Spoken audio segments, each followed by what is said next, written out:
প্রথমবারের মতো সংযুক্ত আরব আমিরাতে অনুষ্ঠিত হচ্ছে হিন্দু ধর্মাবলম্বীদের বিশেষ ধর্মীয় উৎসব বাসন্তী পূজা। দেশটির প্রাদেশিক শহর আজমানে লোকনাথ সেবাশ্রমের উদ্যোগে বাসন্তী পূজার আয়োজন করা হয়েছে। বৃহস্পতিবার রাতে আরব সাগর তীরে দেবী দুর্গার আমন্ত্রণ ও অধিবাসের মধ্য দিয়ে শুরু হয় এই আয়োজন, যা আগামী সোমবার দশমী বিহিত পূজা ও বিসর্জনের মাধ্যমে শেষ হবে।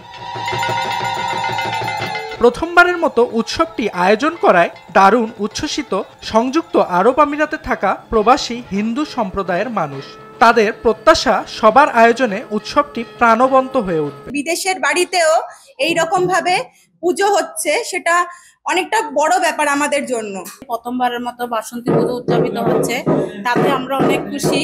7 এপ্রিল পর্যন্ত এখানে বাসন্তী পূজা হবে, দুপুরে প্রসাদের আয়োজন হবে, রাত্রে প্রসাদের আয়োজন হবে, অনুষ্ঠান হবে, ধর্মীয় অনুষ্ঠান, এখানে সবাই আনন্দ করবে। আয়োজকরা জানান, এবার প্রথমবারের মতো উৎসবটি আয়োজিত হলেও রীতি অনুসারে প্রতি বছর বাসন্তী পূজার আয়োজন করতে চান তারা। সংযুক্ত আরব আমিরাতে থাকা সব হিন্দু পরিবারকে পূজায় অংশগ্রহণের আমন্ত্রণও জানিয়েছে তারা। আমরা এখন নতুনভাবে বাসন্তী পূজা এবছরের মতো 2025 সালে পালন করতেছি। আগামী দিনের জন্য আমাদের পরিকল্পনা আছে অনেক। এর থেকে যখন বড় একটা পূজা আমরা উপহার দিতে পারি সমাজের ভক্তবৃন্দদেরকে, তো আমাদের কামনা এটাই। মহা অষ্টমী, মহাসপ্তমী সবাইকে নিমন্ত্রণ বার্তা এটা মেসেজ দিচ্ছি। যারা হিন্দু কমিউনিটি আছেন সবাইকে নিয়ে আমরা এই আনন্দ উদযাপন করব। রামায়ণ কাহিনী অনুসারে শ্রী রামচন্দ্র চৈত্র মাসে দেবী দুর্গার পূজা করে রাবণকে পরাজিত করেন। সেই ঐতিহ্য থেকেই বাংলাদেশ সহ পৃথিবীর বিভিন্ন দেশে এই পূজা পালিত হয়, যা ভক্তদের মধ্যে উৎসাহ ও ভক্তির সঞ্চার করে। এই বাসন্তী পুজো আমাদের অতি পুরাতন একটি পুজো। এই পুজো আমাদের চিটাগাংয়ে মেধসমুনির বোয়ালকারীতে মেধসমুনির আশ্রমে এই সুরত রাজা এই বাসন্তী পুজো করেছিলেন।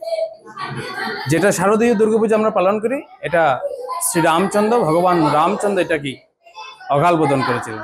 আমরা এই বাসন্তী পূজার মধ্য দিয়ে সমস্ত জগতের আদিদৈবিক, আদিভৌতিক, আধ্যাত্মিক সকলের মঙ্গল কামনার্থে এবছর বাসন্তী পূজা 3 এপ্রিল থেকে শুরু হয়ে 7 এপ্রিল পর্যন্ত চলবে। এই সময় ভক্তরা দেবী দুর্গার 9টি রূপের পূজা করেন, যা চৈত্র নবরাত্রি নামেও পরিচিত। উৎসবের সূচনা হয় প্রতিপদ তিথিতে ঘট স্থাপনের মাধ্যমে এবং দশমী তিথিতে দেবী বিসর্জনের মাধ্যমে সমাপ্তি ঘটে। বাসন্তী পূজার সময় ভক্তরা উপবাস, পূজা অর্চনা ও ধর্মীয় গ্রন্থ পাঠের মাধ্যমে দেবী দুর্গার বন্দনা করেন।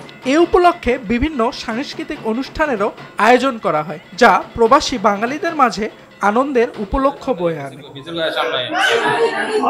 অর্ণব প্রসাদ, RTV।